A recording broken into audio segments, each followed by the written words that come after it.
First story is titled, Am I the a-hole for telling my brother the reality of getting married young? I'll keep it short. My brother is 19, as is his girlfriend. The two are currently engaged. She wants a quick wedding, and he asked me for advice. I, 30 female, got married at 18. My husband and I are still together, so I assumed my brother thought we were perfect to ask. My brother asked me what getting married so young was like, as he assumed everything would be exactly the same as it is now except he'd be married. I told him no, everything changes. I basically told him that being married no matter your age is hard, and even more so when you're young. Every decision you make isn't just about you, but also your spouse. You combine more things such as money, and you sacrifice a lot so you can reach a comfortable compromise. I said, yeah, there are a lot of positives, but being married is a lot different than being engaged or just dating. I said he needed to be prepared as it was a life commitment, and to only do it if you really think you can make it work. I guess he wasn't expecting my brutal honesty, as all of a sudden, the idea of him and his fiancée getting married was shot down by him. Now, I've got my parents and their family telling me how much of an a-hole I am, because I'm preventing them from doing what they want to do. Now for the top comments. Not an a-hole. He asked and you delivered. Getting married at that age is something that shouldn't be rushed into, and it's good you told him straight. It sounds like if that's the parents' reaction, they expected your brother and his girlfriend to rush into a marriage he clearly doesn't want or isn't ready for. Yeah, I'm really wondering why the parents are so keen for their kids to be married so young. Definitely not an a-hole. You were honest and gave balanced advice. It sounds like he had a romanticized idea of marriage and you gave him some much-needed clarity. Not an a-hole. He doesn't want to get married so young and is looking for confirmation. At least that's what I read from his reaction. How has he treated you since? He has been completely fine. He hasn't really been talking about it though. Not an a-hole. Anyone who can be talked out of marriage in a couple of conversations about the realities of commitment and responsibility should not be getting married. Yeah, I was going to say, what Opie wrote in the post isn't even bad. If they're engaged, ideally they should already be thinking of themselves as a unit and making decisions for the good of both people. Now for the next story. Am I the a-hole for telling my brother he needs to accept the fact he's poor? I'm 8 years older than my brother, who's in his second year of university. I was lucky enough to have my parents be in a position to pay for everything, as well as send me money weekly. This meant I graduated with zero debt and was able to travel. I didn't have to work, but I did because I enjoyed bartending work. I'm aware of just how lucky I was. I'm not denying it. However, since I've finished uni, my parents' fortunes have taken a turn for the worse. Due to my father's illness and a variety of other factors, my parents are unable to finance quite the same lifestyle for my brother as they were for me. Now, to be clear, it's not as if he's on the breadline. In the UK, university is £9,250 a year, which is paid for by the government and repaid after graduation, and only on what you earn over £21,000 a year like a graduate tax. He also has a maintenance loan of around £6,000, often used for day-to-day expenses, which is repaid in the same way. He's at uni for roughly 27 weeks a year, so that amounts to £220 a week. There's also his rent, but I pay that and he won't need to repay me. With all this said, my brother keeps complaining how he has no money and that he can't do anything. He complains to our parents, who are stretched thin, so won't be able to help and causes them stress. He complains to me, asking me to send him money, despite the fact I pay his rent and phone bill. Eventually, I became so irritated by his incessant complaining that I warned him that if he were to ever complain to my parents, I'd cut him off. I told him £200 a week was more than enough to live on, and if he was adamant about not being able, or wanting, to work, he'd have to accept being poor and set his expectations low. He didn't take this well and accused me of not being able to understand his position, as I was able to do pretty much what I wanted at uni, and how it isn't fair how he can't do the same. I said, well, it might not be fair, it is how it is, and he had to move on. Now for the top comments. Not a a-hole. Rent is typically the biggest monthly cost and he doesn't have to pay it. And he doesn't have to pay for his phone, so basically he has £200 a week to spend on food and necessities. That's plenty. If it's not, he can get a job and live within his means. Not an a-hole. I'm a grown adult supporting a family and don't spend the equivalent of $275 on food and random stuff every week. That's nearly a full-time minimum wage job in the US. $275 times 52 weeks is equal to $14,300 divided by 7.5 per hour. The federal minimum wage is equal to 1,972 hours. Full-time is 2,080. I'm not saying anyone should ever try to live in US minimum wage because our economy is literally a joke. But the point is, $275 a week is dang good money for an unemployed college student. Not a day-hole. 200 pounds a week? I lived off 3,000 pounds a month after rent, and I felt rich in comparison to a lot of my friends. It's unfortunate that he hasn't been able to have the same experience as you, but in comparison to most people at university, he is very wealthy. Mate, I thought this exactly. My student loan left me with 75 pounds after rent, and I got a job to up my amount to 350 pounds a month. I was far from the most strapped for cash. Not a hole.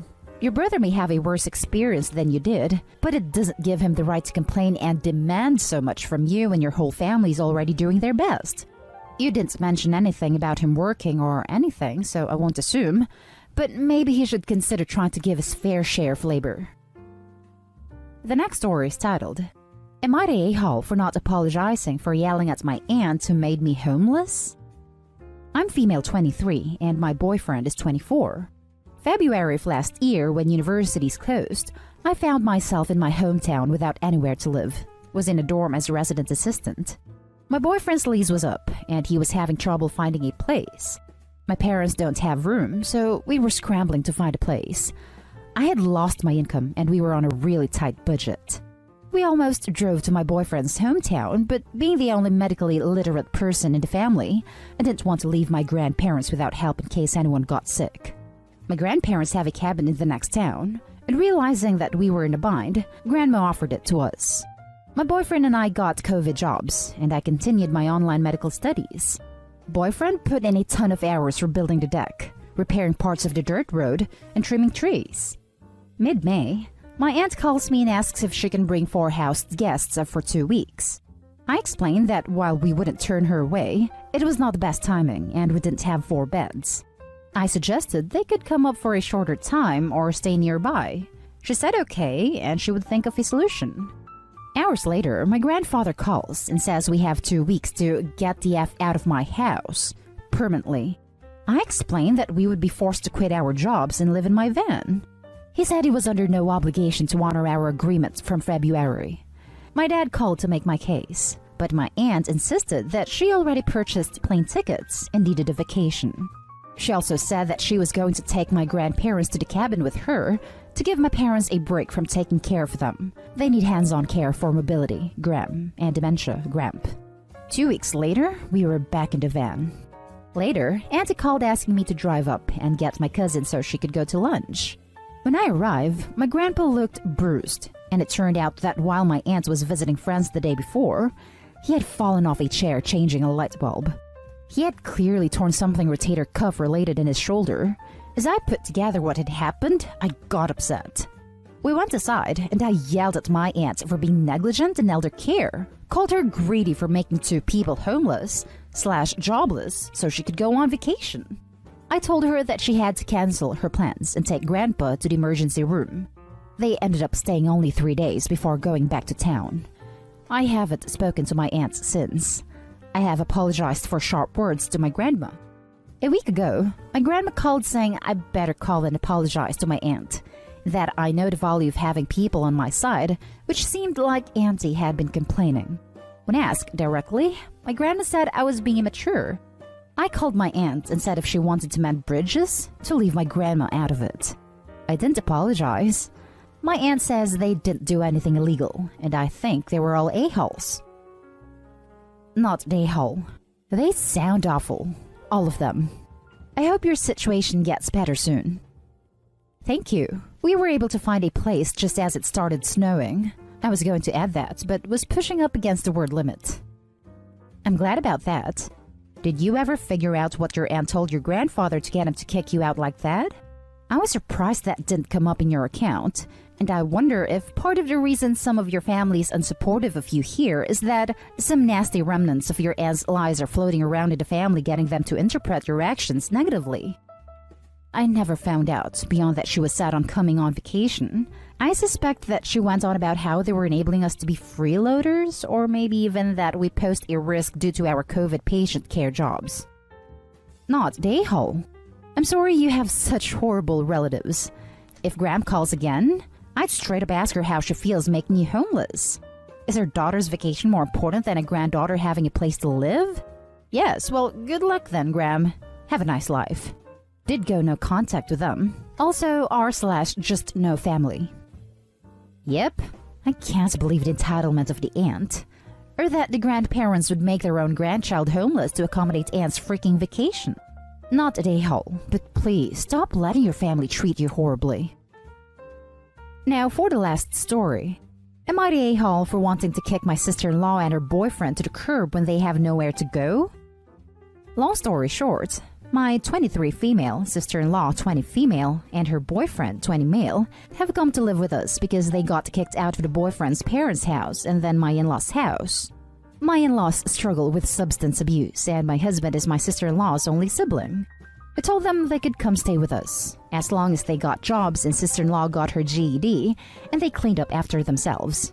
We don't charge them any rent, and they were only supposed to pitch in like $200 a month for groceries when they started working. We have 2 kids, and my husband is the only one working currently.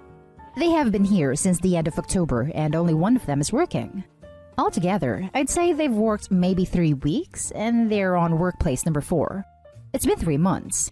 They argue with us when we tell them to do things, complain that the Wi-Fi doesn't reach their bedroom so it makes playing video games hard, refuse to pay for any of the groceries or household supplies they use. They have enough money to buy booze and vape pods, but not enough to pay their car insurance, which led them getting a court date when they got pulled over. Guess who got to pay for their car insurance? Us. This is literally wrecking my marriage because I'm so angry all the time from these freaking adult moochers living in my house. We have offered to pay for a deposit and first month's rent on an apartment for them, but they don't want that. I've got to be able to keep a job for longer than a week first. Direct quote from my sister-in-law. Not to mention, she's been talking about having a baby. I've tried nicely talking to them. I've tried being hard on them too, and nothing is working. I'm done, and I want them out. Would I be the a-hole if I told them they can either pay for half of an apartment, and we can pay the other half by April 1st, or they can find somewhere to go? Either way, they're getting the hell out of our house, even if it's to the streets. Now for the top comments. Not a a-hole. You've offered 2 months of free rent for their own apartment. They don't want to work. Kick them to the curb because then it'll be, would I be the a-hole if I kick my pregnant sister-in-law and husband to the curb? I still remember that AITA about some family member/relative who moved in with their significant other and coincidentally, after being asked to move out after overstaying their welcome, announced they were pregnant and acting like they were going to be staying after all. Not the a-hole. Your offer is much more reasonable than the offer I would make them. When even their parents won't let them freeload anymore, it sure as hell doesn't make it your problem. Would I be the a-hole if I told them they can either pay for half of an apartment and we can pay the other half by April 1st? What is wrong with tomorrow, or the other day after that? Why are you waiting until April 1st, Opie? You said yourself that it's ruining your marriage. You really think you have another month and a half to spare? Tell them to get the hell off and save your marriage. Not the a-hole. Not the a-hole. It's time to sit down with your husband and draw your boundaries. Your sister-in-law is ruining your family dynamic and mental health, and husband needs to step up and put you and your children first. Give them a 30-day eviction and call it a day. You don't owe them rent or a deposit. The only people you owe anything to are your young children who need every bit of your family's limited resources. Let the 2 adults figure their own lives. Every dollar you waste on sister-in-law is money that could go towards your children's or your savings/retirement. I get your husband feels obligated to her because of their shared trauma from terrible parents, but at the end of the day, you and your children need to be the #1 priority. And that's the end of this video, folks. As always, leave a comment and hit like and subscribe. And if you want more of this content, turn your notification on to get updated on the latest videos. And I'll catch you in the next one. Stay safe.